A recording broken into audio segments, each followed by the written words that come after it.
Boa noite a todos os presentes.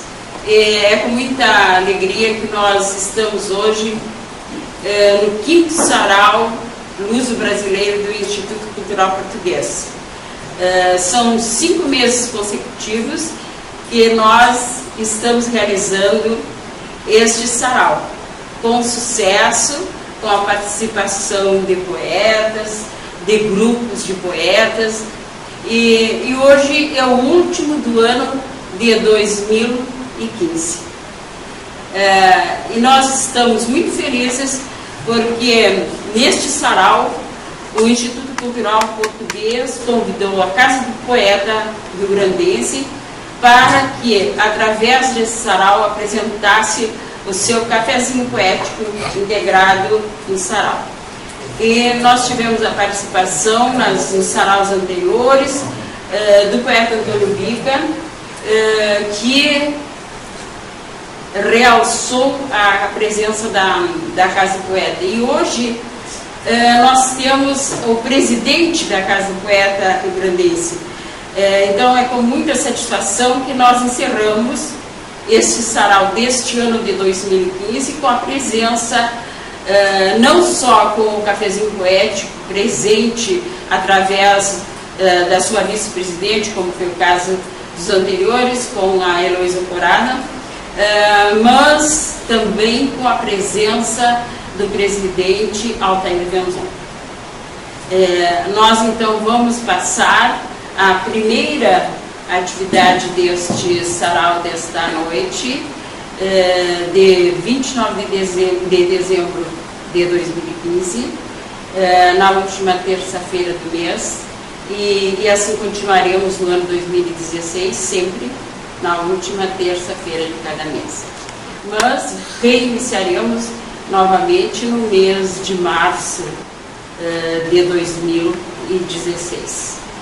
Nós vamos passar então a palavra para a abertura deste sarau com o nosso cafezinho poético ao professor Antônio Soares, presidente do Instituto Cultural Português. Estamos iniciando mais um programa do nosso Luso-Brasileiro ICP. O primeiro tópico chama-se Conversas Literárias. E cá estamos. À minha direita, a psicóloga, escritora e poeta Salete Jacques, e à esquerda, o segundo bom ladrão, que é o Altair Venzon. Estamos muito bem acompanhados e vamos iniciar as nossas conversas literárias. Quero dizer que um e outro são autores já conhecidos, com livros publicados, muito texto divulgado, muitos eventos literários em que participaram. Altair Venzon, o que é que você acha do último livro que nós fizemos, chamado A Antologia da Casa do Poeta? Você, como presidente, pediu que se fizesse essa coletânea. Foi feito e é realizado. Portanto, você é o autor principal da coletânea. Bom, o que eu gostaria de dizer é o seguinte: o número de participantes foi muito grande. Tivemos mais de 100 participantes nesta oportunidade. E a variedade também das apresentações que cada um fez, tá? Poetas, escritores, dramaturgos, diversas atividades vinculadas à literatura. Então a coletânea já tomou o nome de coletânea porque reúne, obviamente, diversas fases da literatura. Então isso foi muito positivo, foi 100%, eu acho que agradou a todos. E, aliás, é coletânea porque reúne. Mas esta coletânea eu acho muito boa, por causa da variedade de textos. Venzon, que é psicanalista clínico, veio aqui com uma fuga enorme para o campo da psicanálise. Claro que a Salete Jacques também é psicanalista, mas ela preferiu ficar no mundo modesto da poesia. Por que é que veio tanta... Houve uma intenção especial em incluir numa coletânea que se chama Antologia da Casa do Poeta. Houve alguma intenção em meter textos psicanalíticos de fundo científico? Sim, exatamente, porque com relação a Freud, né?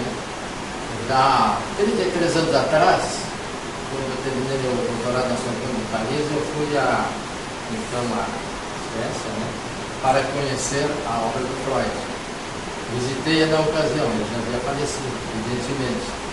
Era um modesto setor de onde ele havia morado, muito tímido, apenas com as visitas de pessoas e distribuição de alguns panfletos.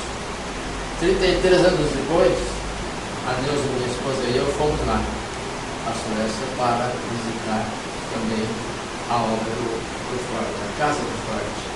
Hoje é um museu extraordinário, um museu espetacular. A apresentação é feita através de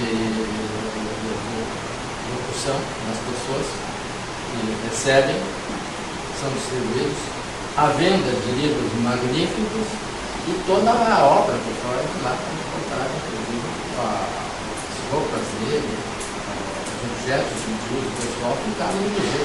Então, temos um museu do Freud, o Centro Cultural lá, a distribuição e a livraria com diversas obras. Então, tem lá no espanhol, no italiano, no francês e no inglês. E no alemão, porque Pois, Salete, você na sua contribuição que deu para a coletária e que tem dado para as coletárias, nunca sentiu necessidade de abordar também temática psicanalítica ou psicológica da sua obra que escreve? Se não faz bem. Sim, uma boa noite a todos. Também eu comecei, na verdade, a escrever, escrevendo textos científicos. E fui fazer uma oficina de uma Berenice Sicalamas, que é também escritora, poeta e psicóloga, muito para a gente pegar o treino de escrever, né? Porque muitas vezes a gente tem um conteúdo, mas a gente não sabe repassar o conteúdo. Então, a primeira vez que eu fui fazer uma oficina literária foi exatamente para poder escrever textos científicos para a revista SWR, que é da Sociedade de Reich, depois escrevendo alguns textos para jornal, e aí peguei o gosto. E essa própria oficineira, né, ela, a Berenice Sicalamas, fez a primeira coletânea de poesias dos seus alunos de oficina literária em 2003. E ela me convidou para fazer parte. No primeiro momento eu disse, mas eu vou escrever coletânea de poesias. E ela disse, não, mas você fez a oficina e você tem um estilo, escreva no seu estilo. E foi essa maneira que eu comecei a escrever em 2003, poesias e crônicas, e não parei mais. Então, assim, eu comecei através da minha formação, escrevendo textos científicos e trabalhos e textos que eu escrevo até hoje, mas a poesia, o poema, a crônica, ela tem um poder fantástico dentro da gente, né?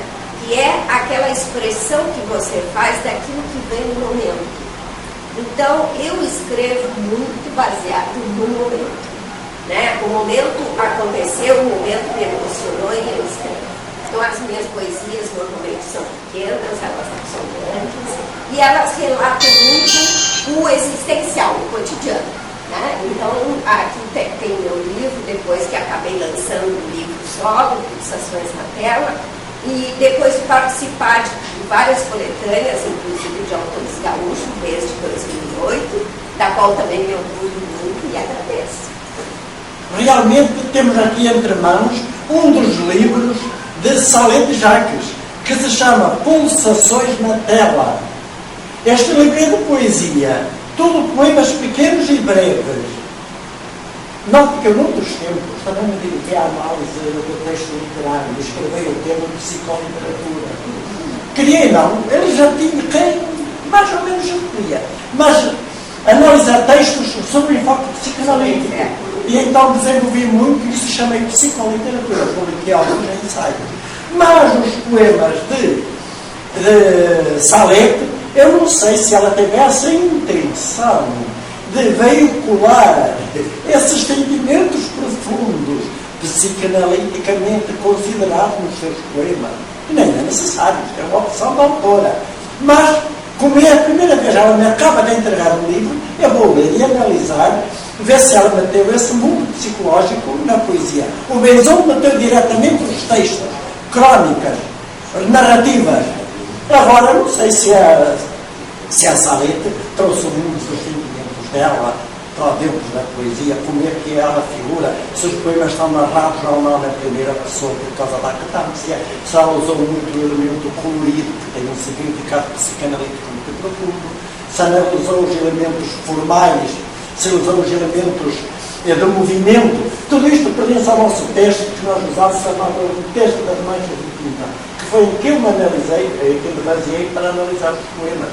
Então a poesia adquire um sentido logo especial considerada sobre este aspecto. Mas o autor pode ser que não tenha tido a intenção de meter esses elementos explicitamente no poema. Mesmo assim, ele nunca deixou de estar presente. Ele nunca deixa de estar presente porque você é um todo. E você não, mesmo quando você escreve poesia, você está ali. E é muito difícil você se separar.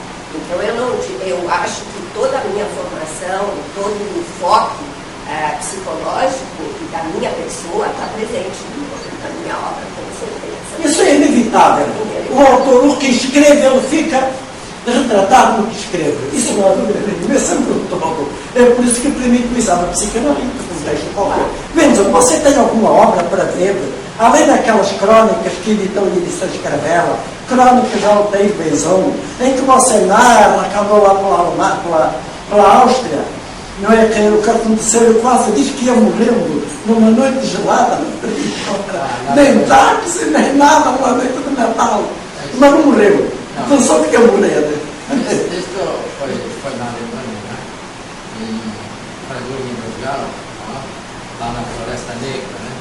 É que eu fazia o meu doutorado em Direito em Paris, na Sorbonne, e lá em Friburgo,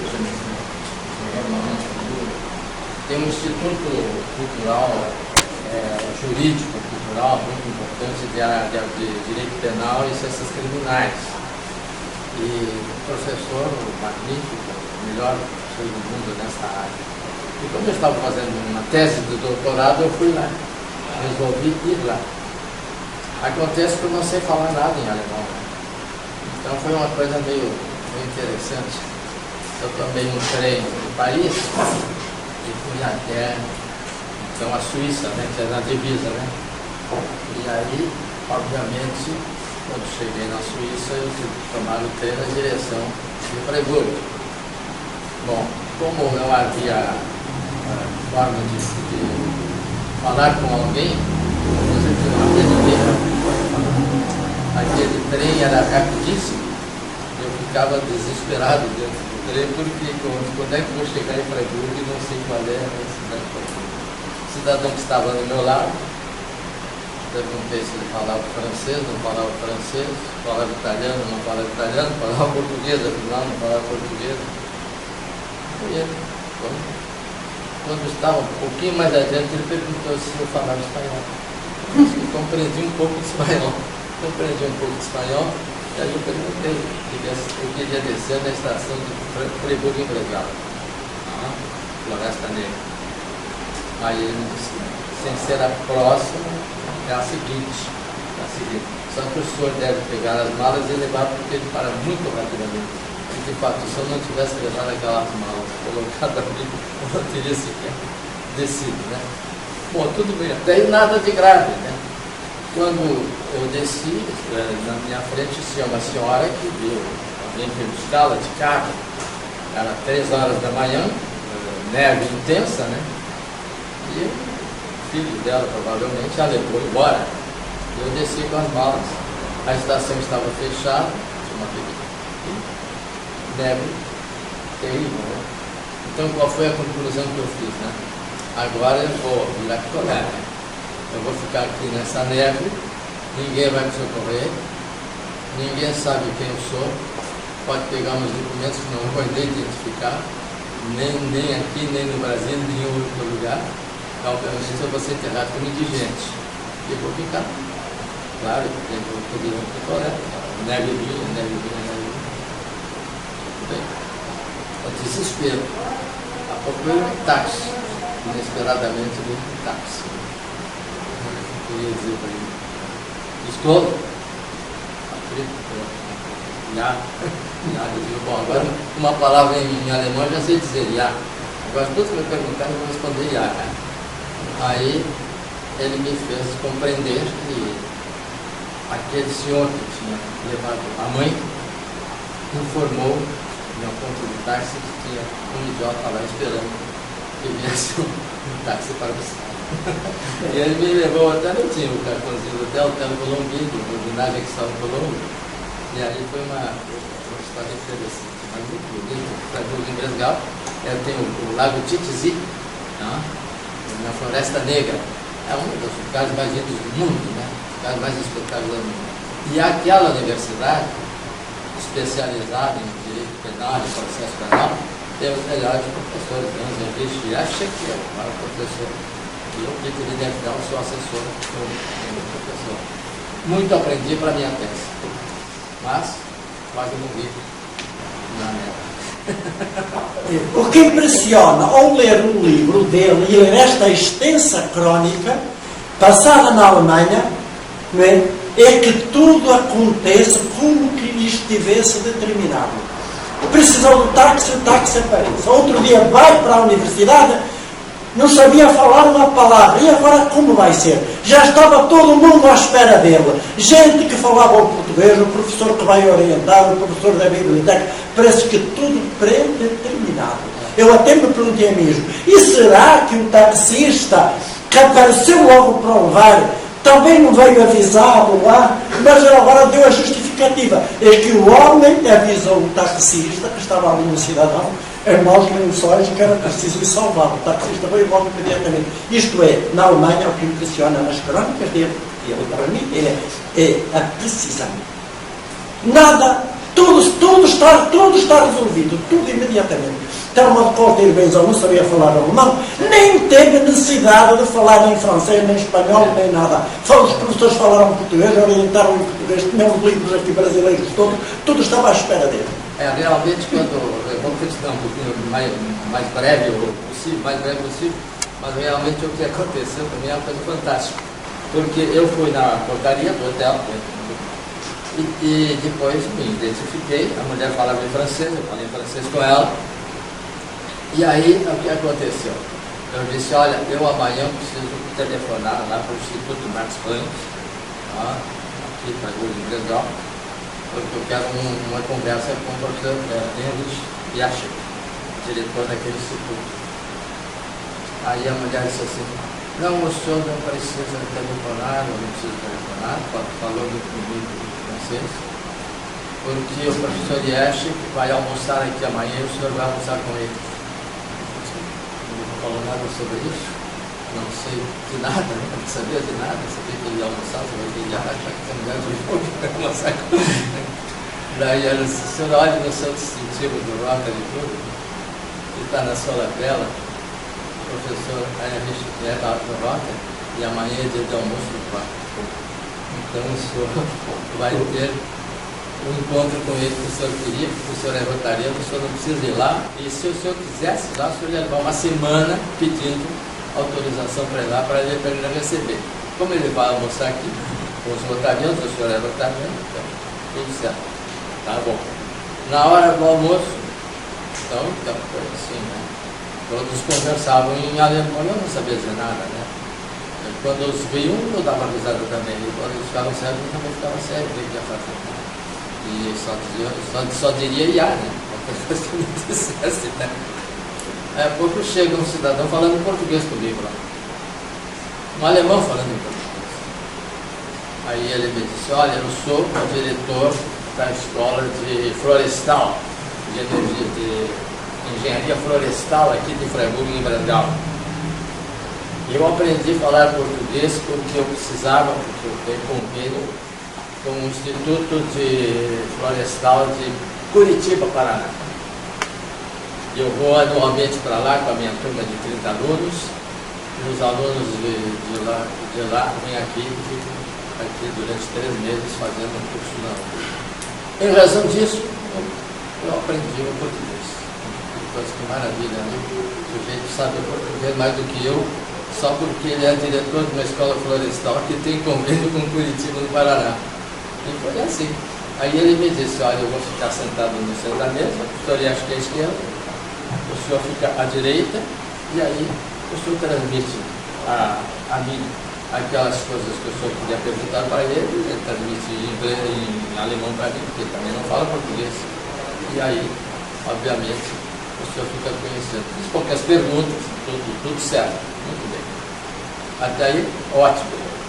Terminou, anunciaram o Rotary, você sabe como é o programa do Rotary. Voltei satisfeitíssimo ao hotel.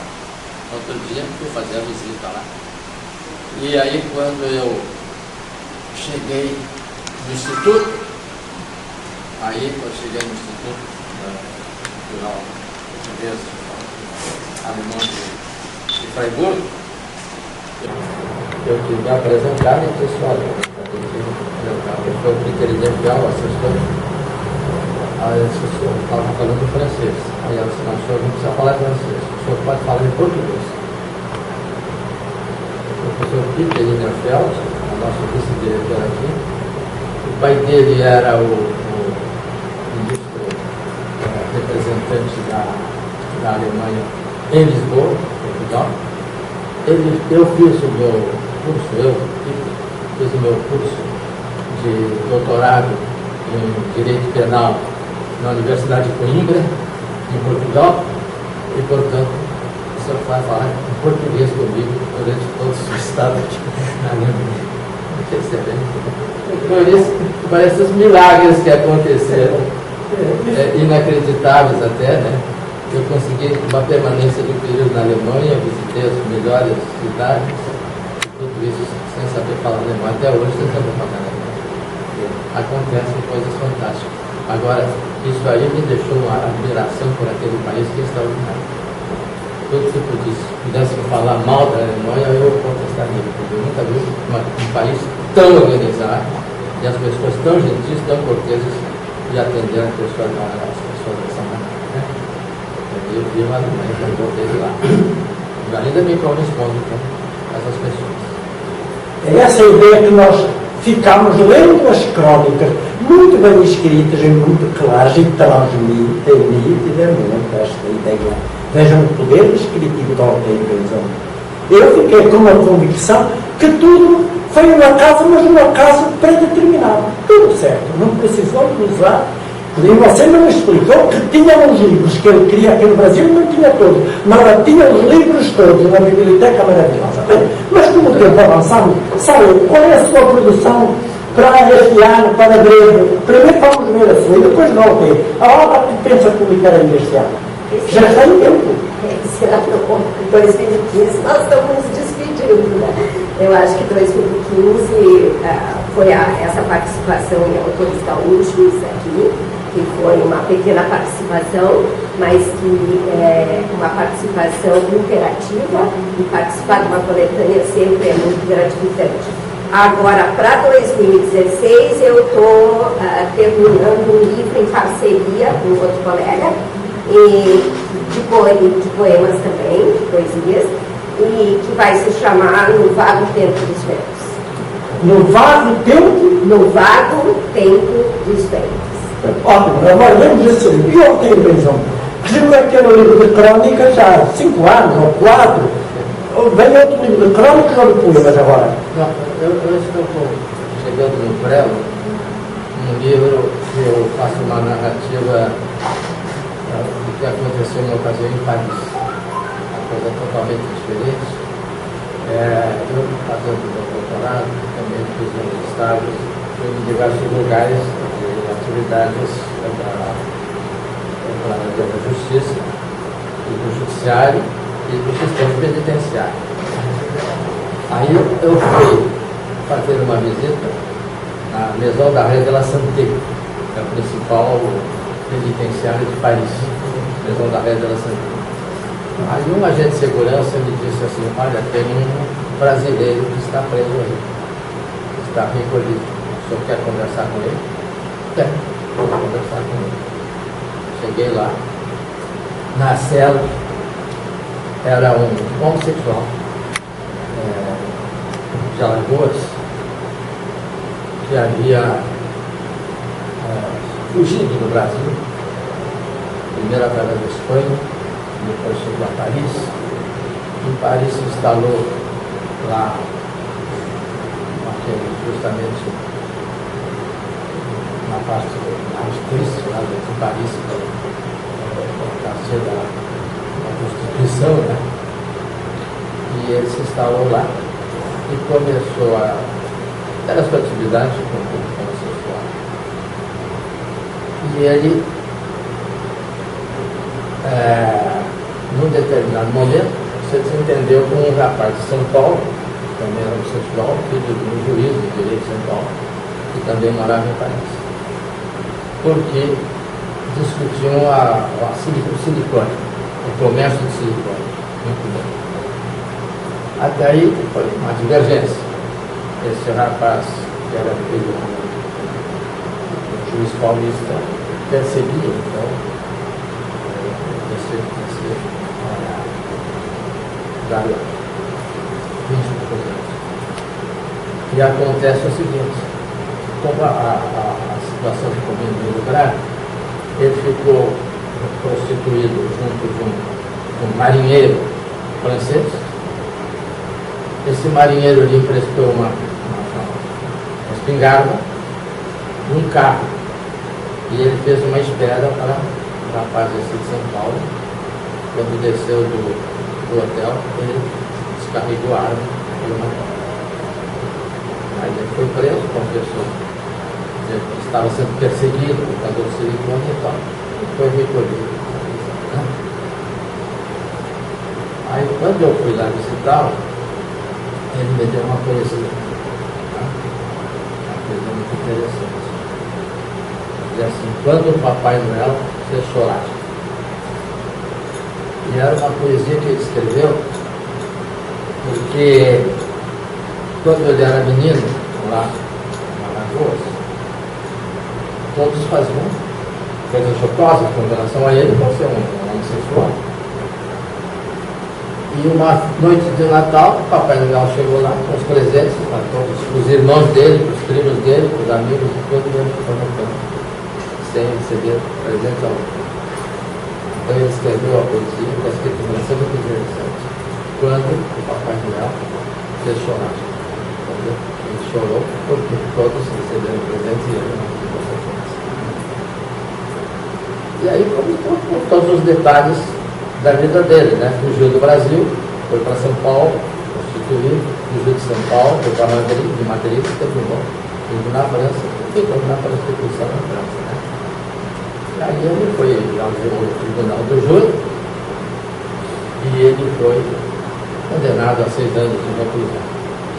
Só que eu, nessa oportunidade, eu visitava o Ministério Público de Paris, promotores fazendo estágio, conversando, e um deles me disse, olha, tem um brasileiro que foi condenado, ele foi preso e condenado, o senhor quer promover o processo dele? Eu digo, já sei, já o visitei e quero ver o processo. Aí eles me deram o processo integral. Eu, como eu sou bobo, né, copiei o processo integral, todo o processo. E agora eu estou escrevendo toda a história com o processo original. Faz 20 anos, ela escreveu, não tem responsabilidade nenhuma e vai ser publicado.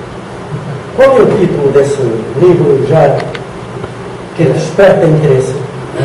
O título vai ser assim, Quando o Papai Noel fez chorar. Ótimo. Portanto, este livro próximo de Altair Benzão, esperamos que ele cultive e mantenha o mesmo nível que tem nas narrativas intitulado Crónicas de Altair Benzão, que publicou há 2 anos. Pois aí, com isto, nós vamos por fim das nossas conversas literárias. Agradecemos a presença do Altair Salé, de 2 nomes que ambos participaram nas coletâneas que tenho entre nós, que são das melhores editadas em Porto Alegre. E com isto terminamos então as nossas conversas literárias de hoje, agradecendo um e outro. Muito obrigado. Obrigada. Muito obrigado. Nós vamos Vou chamar mesmo ou não? Não, agora não, porque isso aí vai. Ah, não, porque ela começa a chama do Pago. Sim. Eu acho que o Antônio Soares permanece. Permanece na mesa. Vamos chamar então, vamos passar para o segundo quadro deste sarau poético musical. E vamos passar então à apresentação de Chama do Pago, de Antônio Bica.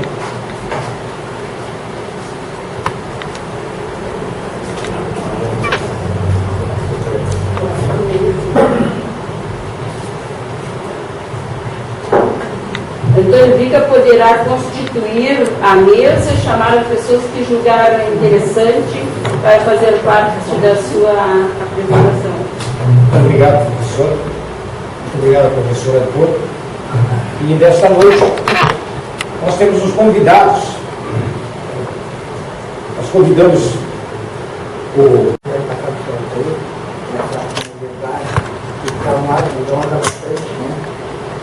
Então, estou já trazendo aqui no primeiro, como era o primeiro sábado do mês sempre, porém em janeiro, que é um caso atípico, vai ser no segundo sábado, aqui dia 9 de janeiro.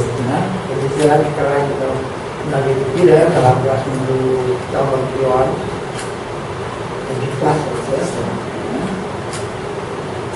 Já colocando para 2016, como 2015 a gente teve bastante sintonia com a comunidade de Porto Alegre, não pode de Porto Alegre, as pessoas vão dizer, não, a caixinha vai sair, que vai ser desse nosso canal. Nós temos, para 2016, projetado um sarau que a gente já faz há alguns anos, na Casa de Cultura Mário Quintana, no dia do aniversário de Porto Alegre. Então, o nome desse sarau para Porto Alegre. Nós estamos organizando para esse ano de 2016. E um outro projeto, que é uma teatro cultural. Nós levamos para a praça, no último domingo do mês. Então, nós unimos o chimarrão, a poesia e livros, na biblioteca itinerante da praça. E isso. Estamos aqui defendendo a cultura, principalmente a cultura, né, o artista, o autor, né, do trabalho, da sua obra. Eu gostaria que tu convidasse o nosso companheiro lá do Clube Literário para cantar umas músicas para nós. Quero convidar o Alvírio de Souza, que é também poeta e escreve muito. Sim. Eu não sei ver onde é que fica melhor se quer. Eu acho que vou ficar por aqui. Então fica à vontade. Nós temos também o Marcelo. A plateia faz silêncio, não tem problema, não tem o fone, não tem nada. Fica à vontade, contigo. Obrigado. Bom, eu quero agradecer o convite do Adroaldo, que me chamou aqui para participar, trazer alguma coisa daquilo que eu sei fazer e diversificar um pouco o trabalho, que já é bastante diversificado aqui, né? Então é um prazer estar aqui no Instituto Cultural Português, apresentando uma música autoral que se chama Estampa de Gaúcho. Então, vou apresentar para vocês aí, até o dia do Sérgio, que quer músicas autorais, ser desincumbidos os direitos a que eles se movem, né? Então, aqui nós temos só o direito de cantar. Vou apresentar.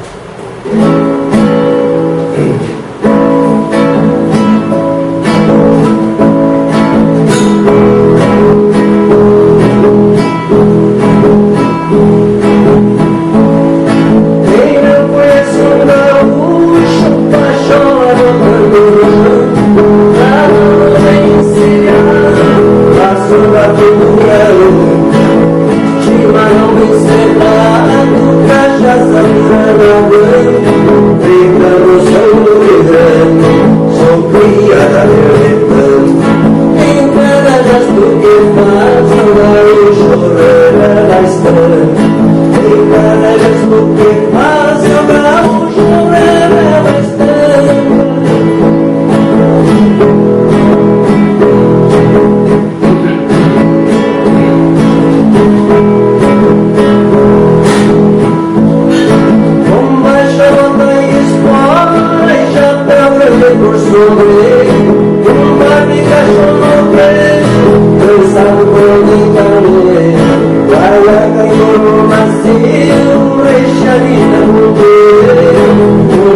eu nasci, não vai sem tremer. Essa é terra do gaúcho, esse gradão eu sonhei. Essa é terra do gaúcho, esse gradão eu sonhei.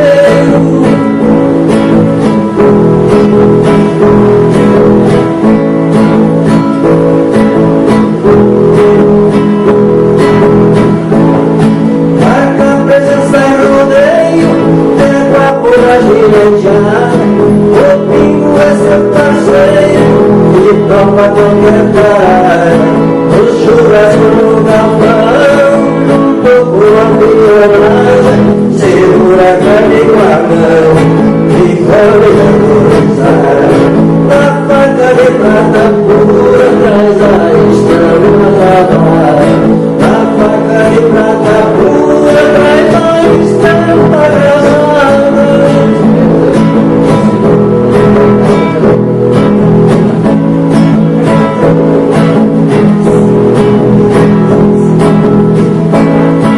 As gileteadas do amor não gosta de demarcar. Trata a China com prospeito pra não cair do cavalo. Sabe aceitar o carinho que corresponde no chaveiro. Carrega ela pro rancho pra dormir nos seus terreiros. Sob a proteção do amor vai desfrutar do sossego. Sob a proteção do amor vai desfrutar do sossego.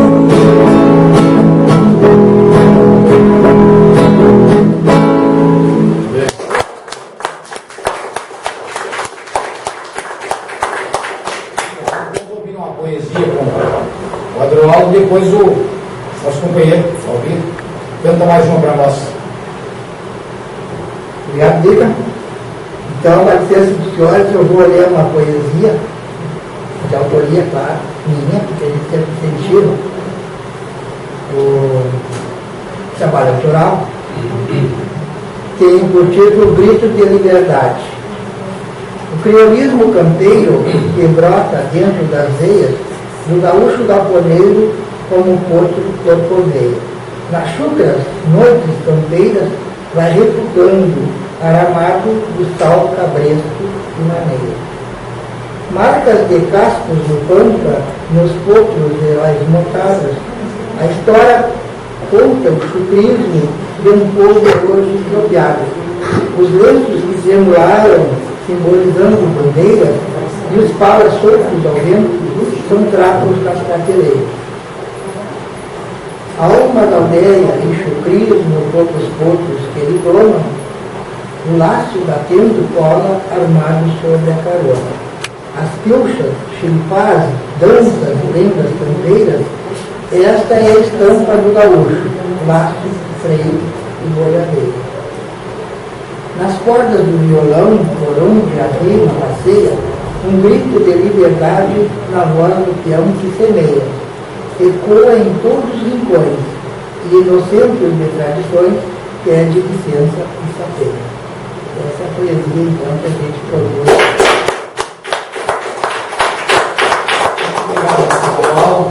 E o Clube Literário. Então nós retornamos com o nosso companheiro, como diz os castelhanos, guitarreiro, cantor,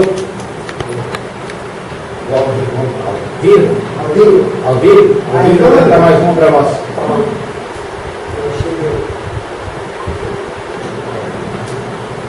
Depois o Marcelinho canta um também para nós.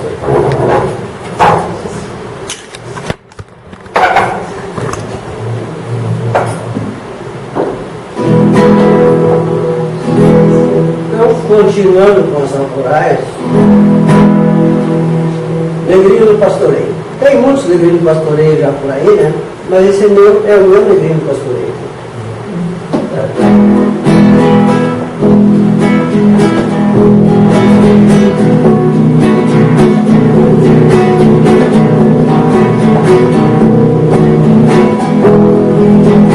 Negrinho do pastoreio, peço em oração, ajude a encontrar uma preta que tenha cheio de chão.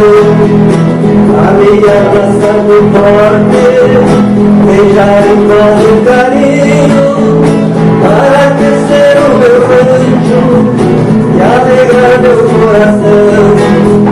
É isso que eu sempre quis, até já tive pra Deus, mas talvez eu não mereça, pois ele não me atendeu.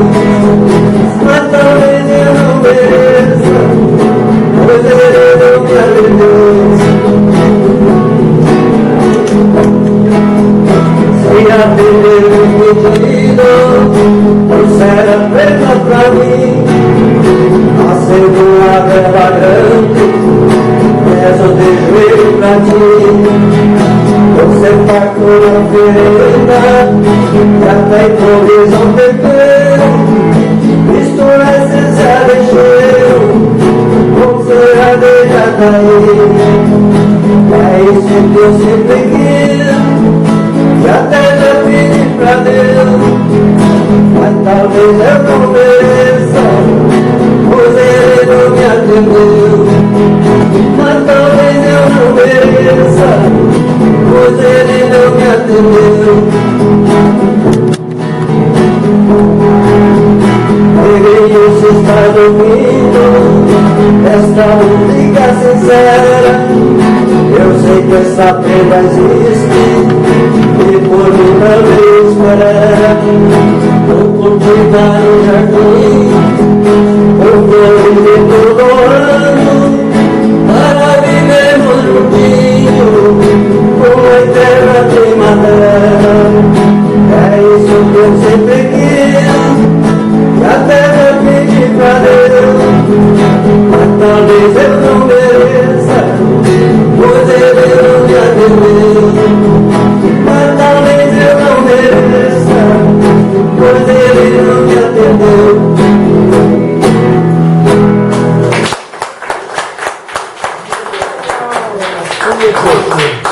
Marcelinho, não sei se ele vai dizer uma poesia, se vai cantar.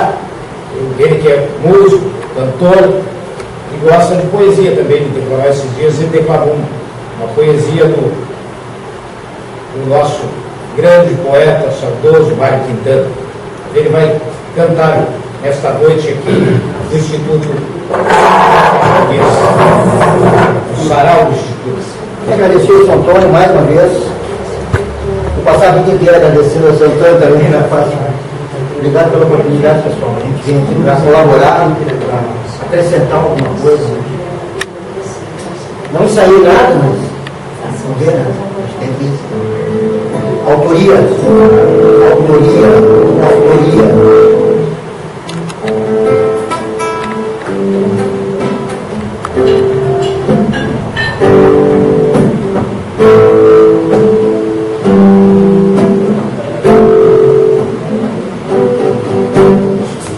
Eu estava sozinho, perdido em meu mundo a meditar, as horas tristes passando, e eu já cansado de tanto chorar, e a ilusão das esquinas, não tem mais segredo, eu já sei demais, a respeito dos vícios e dos medos que insistem em me perseguir. Eu vou ocultar o caminho, e o tempo maldito não me deixa seguir, e a cabeça me doendo. É muito à toa, não dá pra voltar. Onde é que estão os amigos?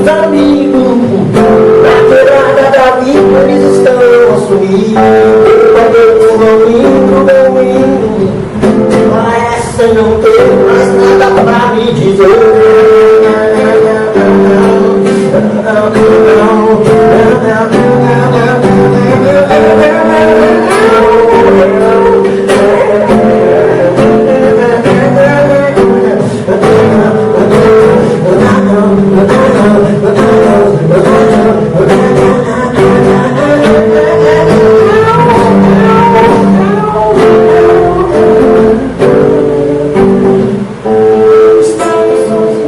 Sozinho, perdido em meu mundo a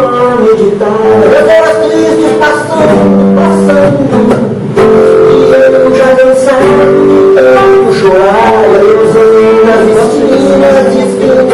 Eu não tenho mais segredos, eu já sei demais. A respeito dos vícios e dos membros que insistem em me perseguir. Eu vou mudar o caminho. E o tempo maldito não me deixa seguir. A cabeça doendo. É muito atolho, não dá pra voltar. Onde é que estão os amigos? Eles estão no Instituto Cultural Português.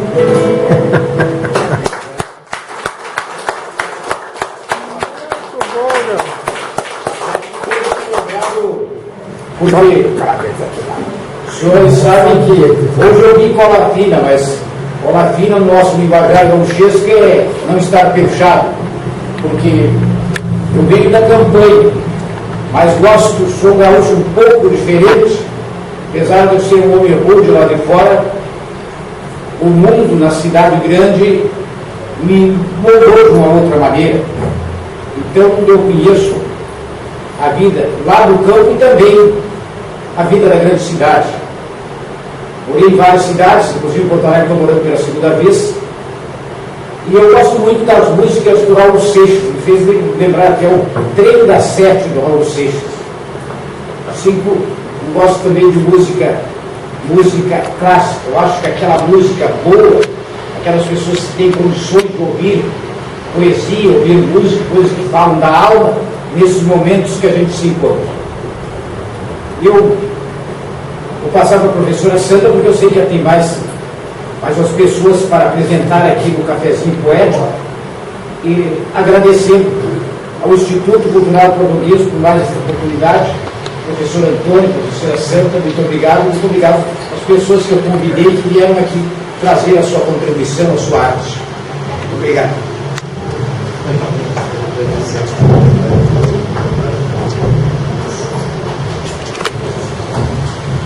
Dando continuidade ao nosso sarau Luz Brasileiro, nós vamos passar então ao cafezinho poético propriamente dito. Daí nós convidamos o doutor Altair Belzon, a secretária da Casa do Poeta, a Isaac, ao Antônio para montar novamente a mesa. E não sei se há mais alguém que queira fazer parte desta. O João Carlos quer fazer parte da mesa. Não sei se o.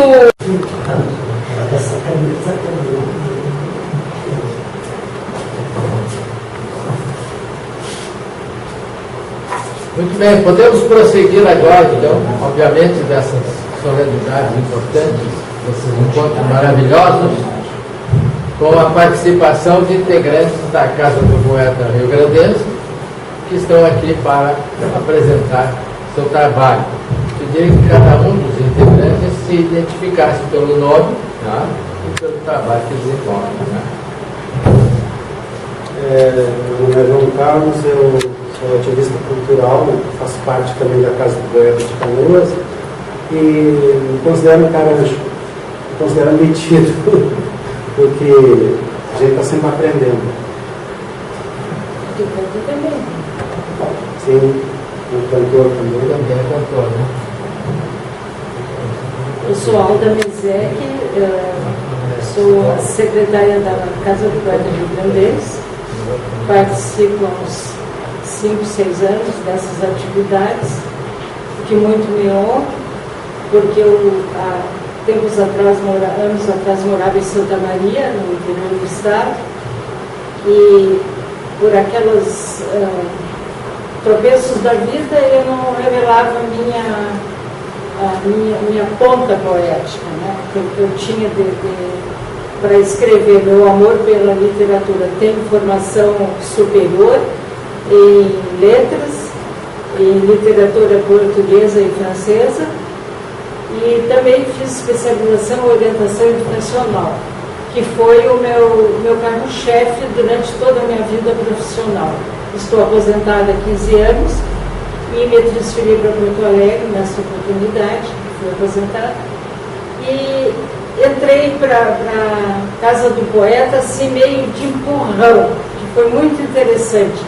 Eu tinha a minha mãe muito doente, numa doença terminal, e o Frei Rovílio Costa, que foi nosso patrono da Feira do Livro há anos atrás, era o orientador espiritual da minha mãe.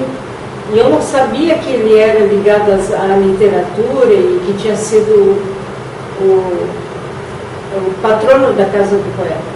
E numa das conversas com ele, eu estava muito angustiada por causa da mãe, eu era filha única, só eu que cuidava. Então eu conversava muito com ele. E um dia ele me disse assim: mas Alda, tu tem que fazer alguma coisa, a vida não é só a doença da mãe. Faz alguma coisa, tu teve uma profissão muito legal, tu não escreve, tu não lê, tu não pinta, as coisas assim de artes. Eu disse: olha, Frei, quando eu fazia a faculdade, eu escrevia, eu gostava muito de escrever textos, né, assim, sobre as pessoas, sobre minhas amizades. Ele disse: não, então tu vai me trazer teus textos que tu tem, nós vamos conversar sobre isso, tu vai ter alguma coisa para te distrair. Saía aquela angústia, né, só daquele problema dentro de casa, que tudo era eu que resolvia. E daí eu sempre digo, o Frei Rovílio foi meu padrinho na literatura, porque ele praticamente me empurrou, ele começou a analisar meus textos e eu dizia assim: mas Frei Rovílio, eu acho que meus textos são tão água com açúcar. Aí ele me disse assim: não, tu tá interpretando mal, tua autoestima está um pouco baixa quanto a isso, porque tu escreves 3 aspectos que são fundamentais num escritor, né? E tu tem os 3 contigo. Tu escreves sobre o humano, sobre o divino e sobre o amor. Tu não podes parar de escrever. Eu digo: o senhor está me dando um alento, porque eu achei que era muito água com açúcar. Aí depois analisei e disse: não, a tua tendência toda é poemas românticos, é para o lado da afetividade. Não pode parar, que é meio raro hoje, está escasso, já aqueles poetas, escritores mais românticos já se foram, estão indo, e tem agora uma literatura mais moderna, mas tu deve continuar escrevendo. Bom, aí me entusiasmei e disse assim: eu não sei te dizer o telefone da Casa do Poeta Rio-Grandense, nem o endereço, mas tu procura na internet. Tu vai na Câmara do Livro, tu vai na Casa de Cultura Mário Quintana, que tu vai descobrir alguma coisa. E daí eu descobri a Ieda Cavalheiro, que era a presidente da Casa do Poeta, tive um encontro com ela, e ela ficou entusiasmada comigo, e fizemos uma boa amizade, e no ano seguinte houve uma mudança na diretoria, eu entrei como secretária dela na época, e até agora estou, né? Dela eu passei por Doutor Benzão e continuo por aqui. De vez em quando, sempre na Capori, aliás, na Capori, na antologia da Capori, eu publico alguma coisa, tenho aqui. E às vezes analiso, tenho uma pessoa muito legal, porque o meu guru da literatura faleceu 1 ano, 2 depois que ele me disse tudo isso, que foi o Frei Rovílio. Mas eu tenho o professor Jorge Barbosa, que é meu confidente, assim, é meu guru literário. Enquanto ele digo: olha, Jorge, dá uma olhadinha, né? Porque sabe que literatura muda muito, né? E ele sempre me diz assim: Alda, não é o mudar o que muda, o poeta, o escritor não tem que mudar, ele tem que ser ele, o que ele é. Então eu cheguei à conclusão que eu sou o que é. Pode dizer que os poemas são românticos, romantismo não existe mais, mas quem seria que seria a humanidade se não houvesse um pouco do romantismo, acima de tudo o amor, né? Que o amor é o que, eu digo assim, é o eixo que gira o mundo, o amor divino, o amor humano, o amor universal, né? O querer bem, o gostar das pessoas, né? Ver alguma coisa de positivo, sempre numa pessoa que às vezes pinto como uma pessoa muito negativa, etc. E tal. Sempre alguma coisa de boa para se retirar dentro do romantismo. Esse ano eu publiquei 2 aqui, 2 ou 3, um é uma homenagem à minha neta, A minha neta mais velha, quando ela tinha 7 anos, ela tinha mania, ela passou o fim de semana comigo, ela escrevia bilhetes e deixava grudado nas portas, nas paredes, no roupeiro para mim. E um bilhete que ela escreveu, ela disse assim: vó, você é como um cristal, só se quebra com as mágoas. Está sempre fazendo o melhor pelos seus netos, te adoro. Então eu peguei esse fragmento esse ano para homenageá-la e pus assim: você é como um cristal que só se quebra com as mágoas. E escrevi o seguinte: mágoas ferem corações de cristal, ferem sensibilidades ao assistir violência e injustiças praticadas. Um coração ferido torna a vida machucada, mostra a fragilidade da vida. As virtudes teologais da fé, esperança e o amor são a chama que nutre vidas e renova um coração ferido. Esse foi para ela. Eu sei que ele é romântico, mas é tudo que eu senti pela minha neta naquele momento, pelo carinho dela naquela frase que ela, aos 7 anos, ela está com 31 hoje. Aos 7 anos ela escreveu isso para mim. Então eu tinha que homenageá-la, né? E desse fragmento dela eu tirei isso aqui. Pode ser romântico, pode não ser, pode ser água com açúcar, como dizem, mas é como diz o meu amigo Jorge Barbosa: o poeta, o escritor tem que ser o que ele é. Se ele for um pouquinho diferente, não vai ser ele mesmo. E eu acredito que sim. Bem.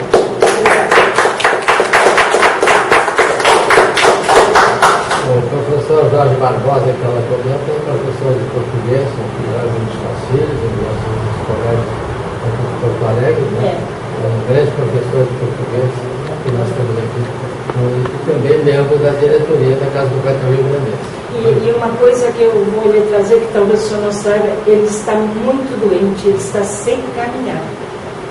Ele está com um problema sério nos 2 joelhos. Eu falei com ele agora à tardinha, antes de vir para cá. Ele me disse que agora está começando a fazer hidroterapia, porque diz que na hidroterapia ele consegue ficar em pé. E na fisioterapia só que ele fazia, ele não, diz que está ajudando muito pouco. 2 anos de fisioterapia está ajudando muito pouco. Eu até gostaria assim, de transmitir aqui, são poucos que talvez eu conheça, nós arrumarmos um momento, assim, nos unirmos, assim, 2, 3 pessoas e visitá-lo na casa dele. Porque hoje ele me disse assim: a minha cabeça está ficando muito mal, muito ruim. Tu sabe que nessas situações faço muita bobagem na nossa cabeça. Eu estou com 70 anos e eles não querem operar, se não querem operar meu joelho. E tem um outro, artrose nos joelhos, e tem um outro problema que é nos ossos, mas é nos ossos. E que talvez por esse problema nos ossos que ele tenha, que eles estão temerosos em fazer cirurgia nele. Eu senti hoje, um mês, 2 atrás, não tanto, mas hoje eu sinto, talvez seja fim de ano, né? Festividades, ele impossibilitado de se locomover. Talvez tenha sido por isso que ele estava muito para baixo também. Eu agora vou sair, já dei uns dias, mas na volta eu vou ver se eu encontro alguém da Casa do Poeta que concorde e nós vamos lá fazer uma visita toda. Me parece que as pessoas não estão muito se aproximando, né? É que a gente fica meio temerosa, não sabe como chegar numa pessoa que estava saudável e de repente começou a ter dor e parou de caminhar. Eu nunca tinha entendido dessa imobilidade dele, se era problema na coluna ou se era nas articulações. E ele me disse: não, é nas articulações, os joelhos e o outro problema ósseo que ele me deu o nome que eu não estou lembrando. Mas é uma pessoa muito legal. Professor de português no Colégio Júlio de Castilhos, no Colégio Pedro do José de Godoy, durante muitos anos ele foi professor de português. E tem vários livros escritos, né? Ele é um grande escritor. E um grande professor de português, ele era assim inigualável, segundo os alunos deles falaram. E foi secretário da IEDA anterior a mim, ele que me passou o cargo. Muito bem. Alguma coisa mais? Agora então, o nosso amigo. Meu nome é Jaime Carlos, sou fundador, vice-presidente e presidente da UZON, Associação de Arte e Literatura da Zona Norte de Porto Alegre. Participo de algumas coletâneas dos poetas Mostra a Tua Cara em Bento Gonçalves, que havia anualmente, agora estou um pouco afastado.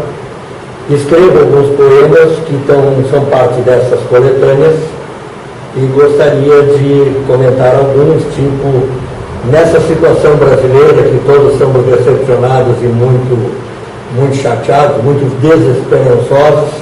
Eu tenho aqui o que eu chamei de brinde de esperança, que diz: a nós brasileiros privados do amor, da verdade, da amizade, da confiança, do respeito, da liberdade, da justiça, dos direitos, que insistimos em manter a fé, a nós, heróis anônimos de batalhas invisíveis, ergo minha taça num brinde de esperança.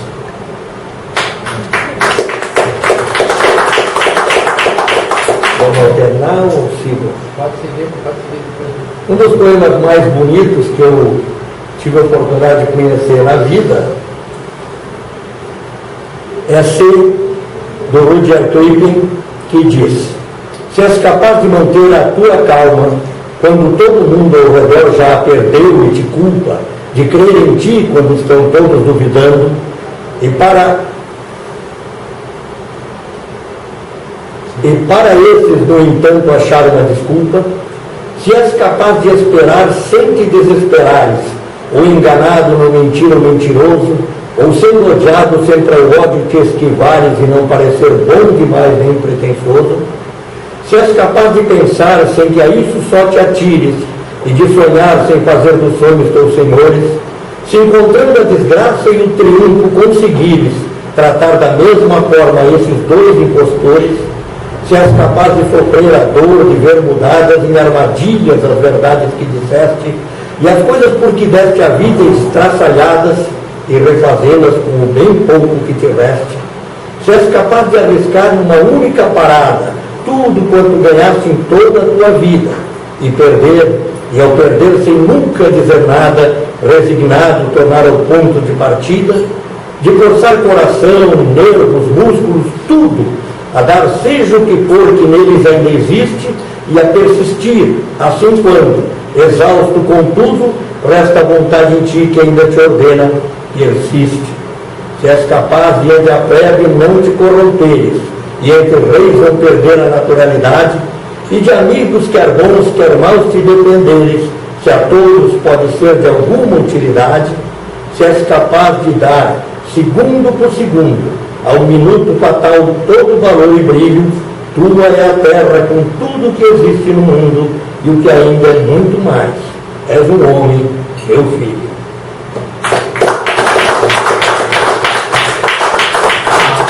A terceira cadeira não está vazia.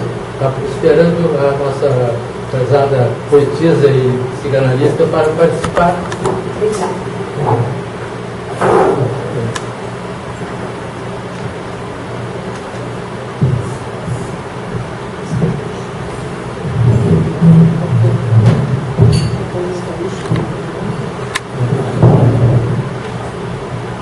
Vamos ouvir.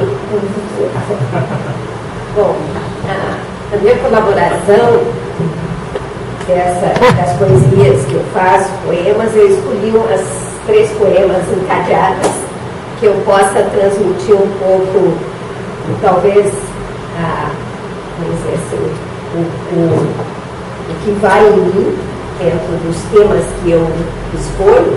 Nesse livro eu escolhi 3 temas, que é a tela, o amor e o tempo. Por que pulsações na tela? Porque eu acredito que as artes, elas estão juntas, não dá para separá-las. Então a minha ideia, quando eu fiz esse livro, ele tem um CD, ele é um audiobook, porque eu convidei 7 colegas para declamarem os meus poemas. Eles escolheram e a gente fez um CD, eles declamando, e convidei um artista, Everton Pires, que toca violão, e fez a trilha. Então tem uma trilha musical enquanto a gente declama. Por que botei aqui na capa uma tela, que é uma artista plástica? Porque realmente eu acredito nessa união das artes. Eu acho que quando a gente junta a música, a poesia, o teatro, né, a pintura, a gente consegue trazer a arte de uma forma muito forte e ela transcende mesmo. Eu acho que nesses tempos difíceis, talvez a mensagem da arte ela tenha um poder muito maior do que se imagina. A letra de uma música, a letra de um poema, a pintura de uma tela, a interpretação de uma cena, eu acho que isso tem um poder muito grande. E como a gente estava falando aqui entre nós, né, talvez essa seja o nosso ponto comum, né, é aquilo que é o nosso fio condutor que nos junta. Então lá vai alguns poemas que eu escolhi assim. Versejar. Versejar poemas, canções, palavras ao vento, sons mudos, surdamente solfejados, ensaiados, rabiscados, marcados em negrito no papel, do simplesmente humano, o poeta.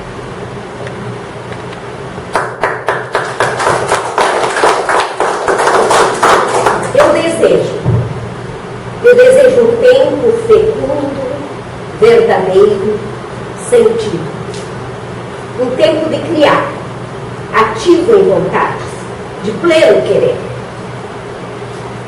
Um tempo que possa reformar, um tempo reformado, revida, tornar a tecer o próprio tempo.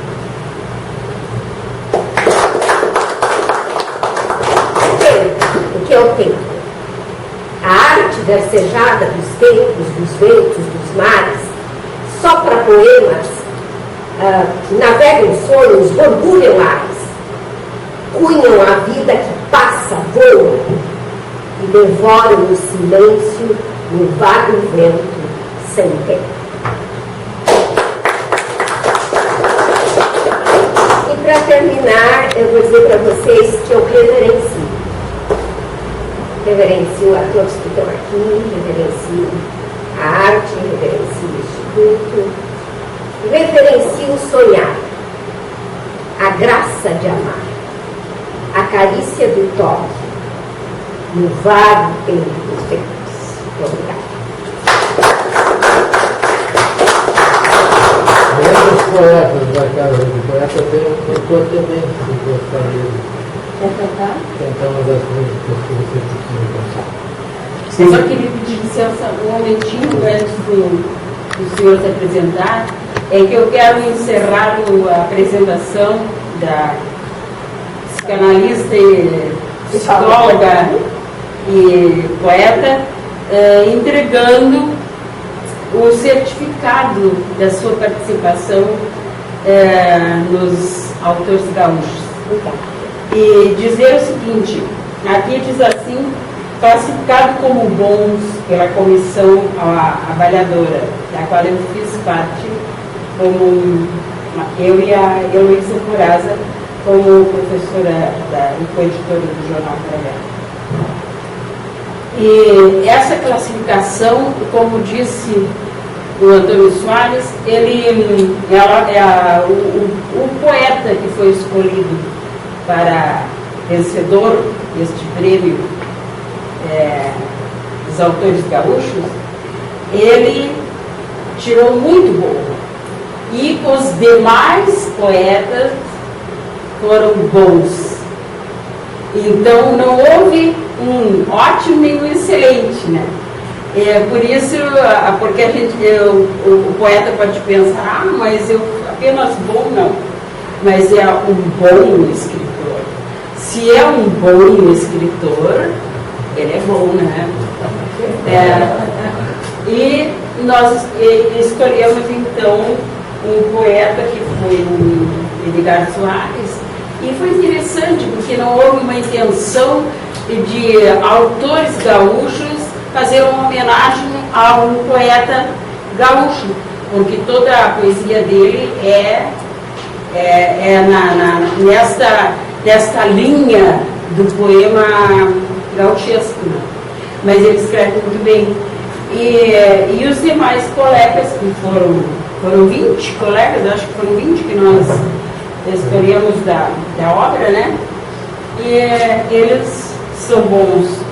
E tem uma participação muito ativa na Autores Gaúchos durante muitos anos, fazem parte também do nosso, como Alcione Sotica, faz parte deste trabalho todo. E eu achei interessante a sua colocação na questão do artista, né? Nós entregamos então a Salete.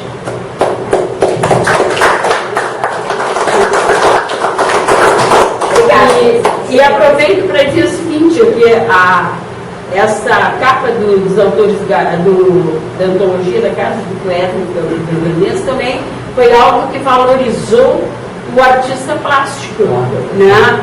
E no nosso jornal, que nós temos aqui, RS Letras, nós temos aqui a fotografia de todos os autores classificados, né?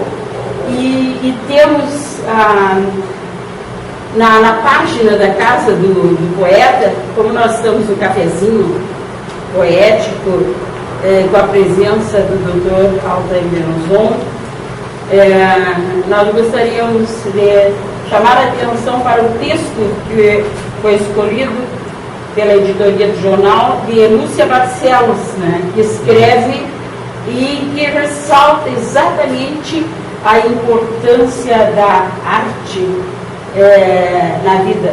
Mas os livros escritos dela prestam a ser essa quase caixa de Pandora. Quando se abre, quando se expande, todo o imaginário turbilhão de sensações próprias da criatura humana. Então está dentro da sua linha de pensar, eu achei interessante, né? E com a presença aqui, por exemplo, da homenagem que se fez, né, Dr. Altair Benozon, a um artista, através da participação da Darcila Rodrigues. Então, acho que a nossa linha de pensamento, a nossa ligação nesse sentido da valorização não apenas do escritor, mas também do ser humano. Nós acabamos de ver a linha de pensamento da Alda Bezek, que nós temos também do Jaime, né? E a sua linha de pensamento também, na parte inicial deste programa, né? Com a linha de pensamento de Antônio Soares. Eu acho que isso aqui tudo leva a fazer com que se sinta um poeta, né, ligado à nossa realidade mais íntima e mais profunda de cada um de nós, seres humanos que participamos deste grupo literário. E é com muita alegria que passamos a palavra ao cantor. João Carlos. João Carlos. Ao João Carlos.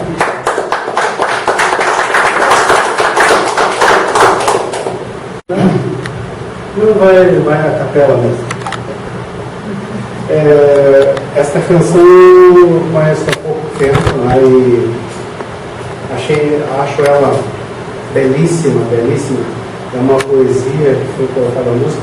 Eu quero pedir desculpas que eu não sei o autor da música, não sei o autor da letra, eu não sei o autor da letra. Cheguei na beira do porto onde as ondas se espalham,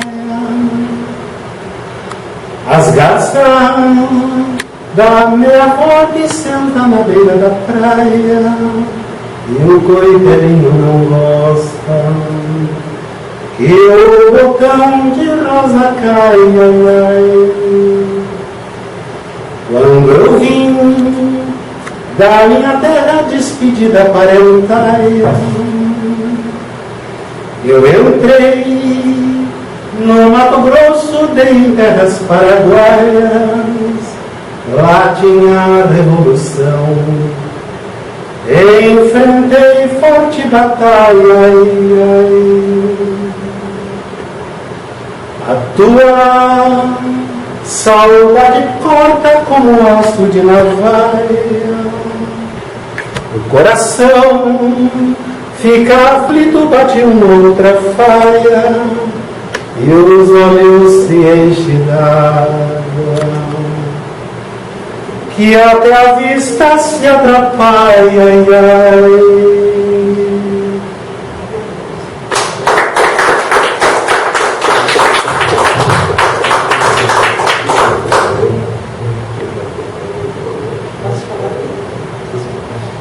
Bem, eu sou grande admiradora do casal Antônio Soares e Santa Inês. Então, eu tenho um poema que eu escrevi há muitos anos, inspirada no afeto de duas pessoas muito amigas. E eu acho que ele casa bem para homenagear a Santa Inês e o Antônio Soares nesse final de ano, desejando a eles um ano novo cheio de saúde, paz, realizações, e sempre disponíveis com esse carinho, com essa simpatia em nos receberem aqui no ambiente cultural deles. O nome do meu poema, que eu vou homenageá-los, é Almas Coladas. Almas coladas, divinas e amadas, ao abrirem suas comportas, jogam sorrisos, abraços e a revelação de mais amor em mente e espírito. Almas coladas, divinas e amadas, compartilham suas vidas, às vezes com dores e sores, mas protegidas pela confiança e o respeito mútuo. É da natureza divina,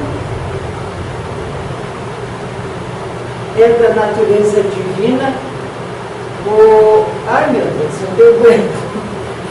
O amor de almas, almas coladas. A eles, o meu carinho, o meu respeito, que estejam sempre conosco. Nós estaremos aqui, com certeza, sempre prestigiando o trabalho tão lindo que eles fazem dentro da cultura gaúcha, que é esse instituto aqui que recebe tantos escritores, tantos poetas, tantos artistas plásticos, com maior carinho e maior boa vontade. A cada dia fica a silenciosa certeza, é da natureza divina o amor de almas.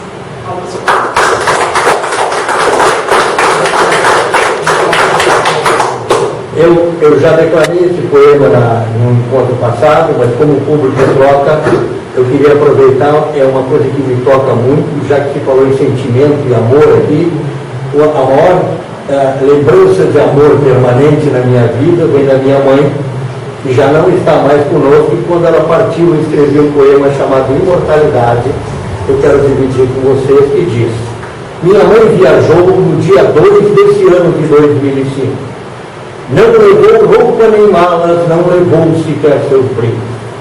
Foi passear entre as estrelas, de ninguém se despediu, para andar nos meteoros, de mãos dadas com os meus tios. Minha mãe era tão boa e também era tão linda, como muitas são ainda nesse mundo não gentil. Não vos quero entristecer ao falar desta senhora, já não era assim tão moça, mas que falta para agora. Pela mãe que Deus deu de presente para mim e que depois recolheu para enfeitar o seu jardim, desconfio, minha gente, mesmo sendo irreverente, que o Senhor Onipotente tinha ciúme de mim.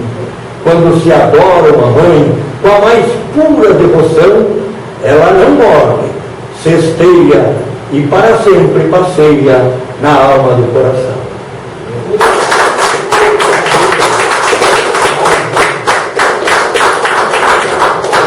uma participação da Casa do Poeta, que participaram aí, está na cidade. Se quer ver mais alguma coisa, se alguém quer ver mais alguma coisa, Alguma coisa? Muito obrigado.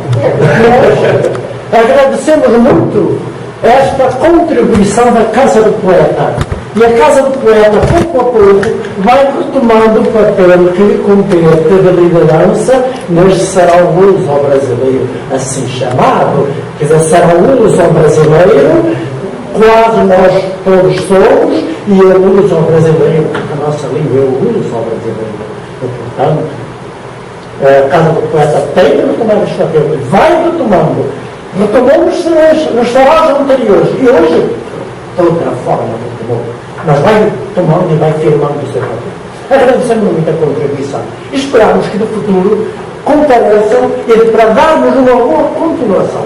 E antes de terminar, quero chamar a atenção que agora, daqui talvez a algumas horas, podem ir à internet e procurar este termo luso-brasileiro ICP, o sarau estará já implantado na internet. Portanto, o canal chama-se Luso-Brasileiro ICP.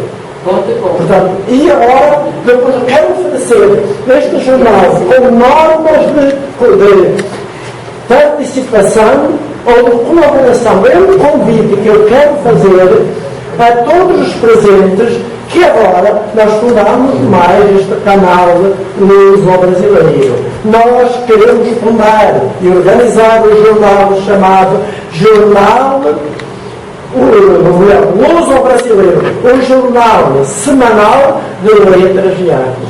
Mas nós não podemos fazer sem ter a colaboração de todos. Convidamos para isso. Nós temos de nos unir, afirmarmos os nossos trabalhos, apresentá-los, divulgá-los. Este jornal visa precisamente isso. Então, terminado o sarau, agradecemos a todos. E no dia 20, na última terça-feira de fevereiro, voltamos a retomar o nosso estado. Contamos com a vossa presença também. Muito obrigado.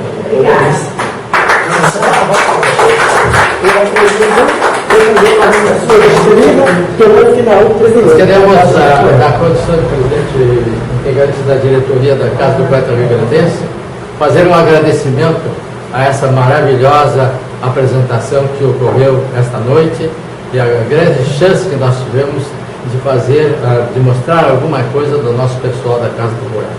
Nós vamos integrar perfeitamente para participar sempre de todos os encontros que aqui serão realizados. Muito obrigado.